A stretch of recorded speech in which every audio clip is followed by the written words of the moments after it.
ආයුබෝවන් ඔයාලා සියලුම දෙනාට all kitchen SL YouTube channel එකට ඔයාලව සාදරයෙන් පිළිගන්නවා. ඉතින් අද මම හදන්න යන්නේ ගමේ විදිහට රසට පාටට සුවඳට ලස්සන සැමන් හොද්දක් හදන්න යන්නේ. ඒකට මේ ඕන කරන ටික තමයි මෙතන තියෙන්නේ. එහෙනම් මේ ටික මම සෝදගෙන කපාගෙන එන්නම්. මම ඔයාලට මතක් කරනවා මගේ channel එක වීඩියෝ හොඳයි නම් බලන්න. subscribe කරන්නත් අමතක කරන්න එපා.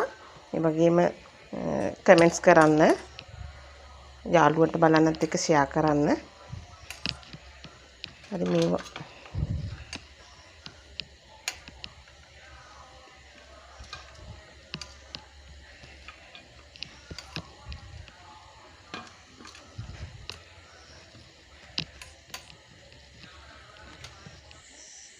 හරි අපි දැන් තෙල් දාගමු. මම මේ මැටි හැටියක් කරන් තියෙන්නේ සැමන් වෙනකොට වගේ සැරජාතු වෙනකොට මැටි හැටි පාවිච්චි කරන්න.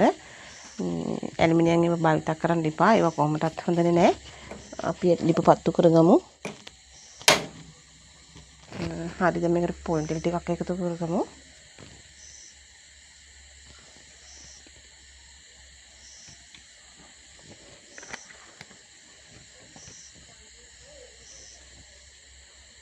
මම තෙල් එකටත් තෙල් දාගත්තා. ඒ අතරතුරදී මම වෙනසල් ඇටයයි කරමුණටි දෙකයි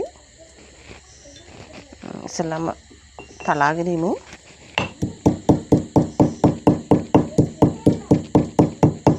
හොඳට කුඩු වෙන තලා ගන්න. ඊට පස්සේ ඒකට දාමු තව කුරුඳු පොතු කෑල්ලක්. ඒ වගේම සුදු ලුණු ටික හොඳට චොප් කරගමු.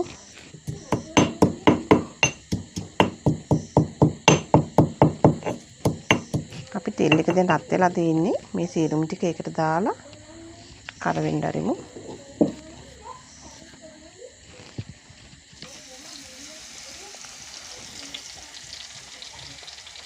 හරි මේකට දාමු අපි තව උණු හාල් ටික.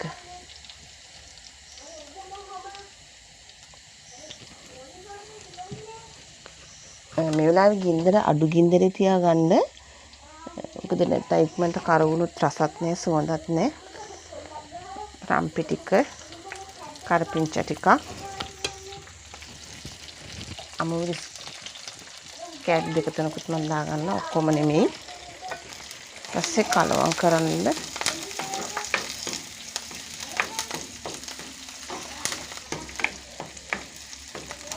මම මේවා හදන්න ගන්නේ මේ මිරිස් බැදලා අඹරලා නෙමෙයි. ගෙදර තියෙන කුණු බඩු වලින් මේ තෙලෙම බැදෙන්න දරනවා. මම 3-5 ඔක්කොම ගෙදර කොටා ගන්නෙ. කඩෙන් ගන්නෙ නෑ. ඔයාලටත් පුළුවන් නම් ගෙදරම හදාගන්න. ගොඩක් හොඳයි. පිරිසුදුයි.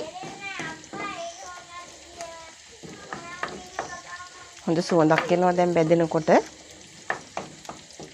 හරි දැන් මේ බැදීගෙන ඇති. ගොඩ බදින්නත් එපා.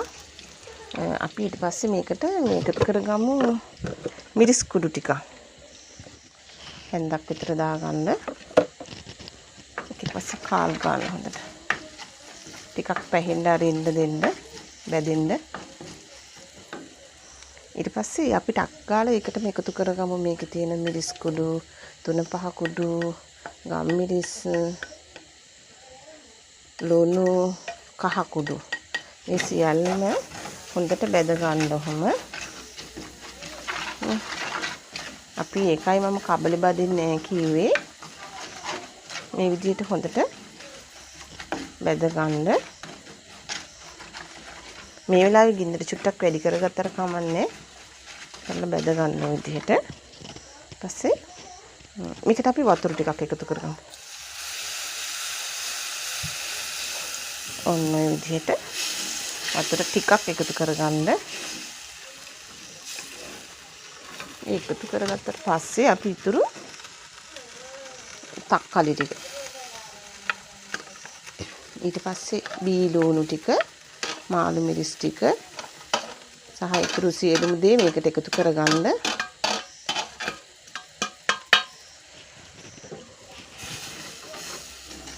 මේ වෙලාවේදී ඔයාලට තව වතුර ඕනේ නම් වතුර එකතු කරගන්න තමන්ට අවශ්‍ය ප්‍රමාණයට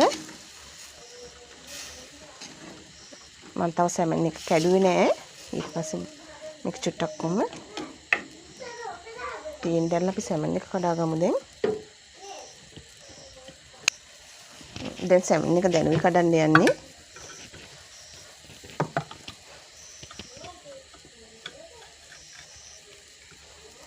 සමහර අය නම් මේකේ වතුර එක විසි කරනවා.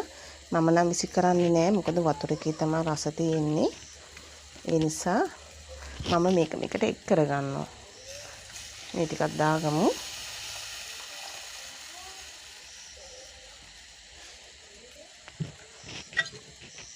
වතුර ටික එකතු කරා. දැන් ටික පැහෙනවා. දැන් අර උද්ද ගොඩක් ඇවිල්ලා තියෙනවා. කෑලි ටික තැම්බෙනකන් අපි මේකේ කෑලි ටික මේ භාජනයකට දාගෙන මම 3-5 ගත්ත භාජනයටමයි දාන්නේ.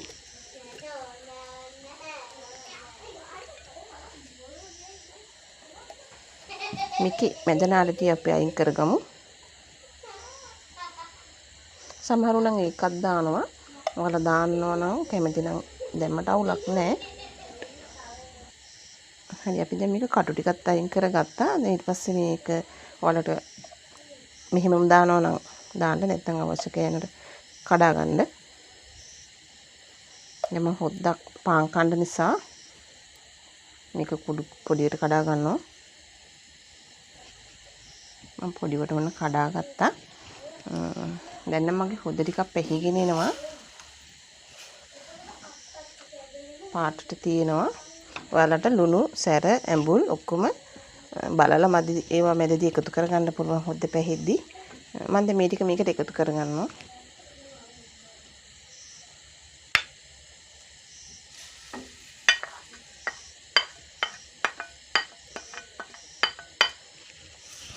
මේ වෙලාවේදී ඔයාලට මදි නම් තව වතු ටිකක් එකතු කරගන්න.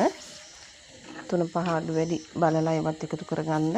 ඒකතන මද ගිනි ටිකක් තැම්බෙන්න අරින්න. හරි දැන් හොද්ද පැහිලා අවසానයි. දැන් ඇති අපි මේක රිපෝෆ් කරගමු.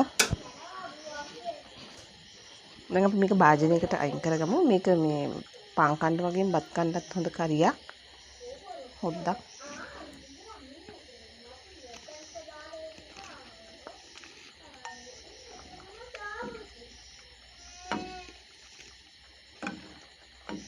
ඔයාලත් මේ විදිහට හදලා බලන්න. හොඳයි. රසයි. රසකාරක මොකුත් නැහැ. ඔක්කොම ගෙදර තියෙන දේවල් දැම්මේ. මේකට තව මේ තක්කාලිත් නොදා ගොරක පේස්ට් එකකින් තියෙනවා නම් දාන්න. එතකොට තවත් සැර අඩු වෙනවා. හරි.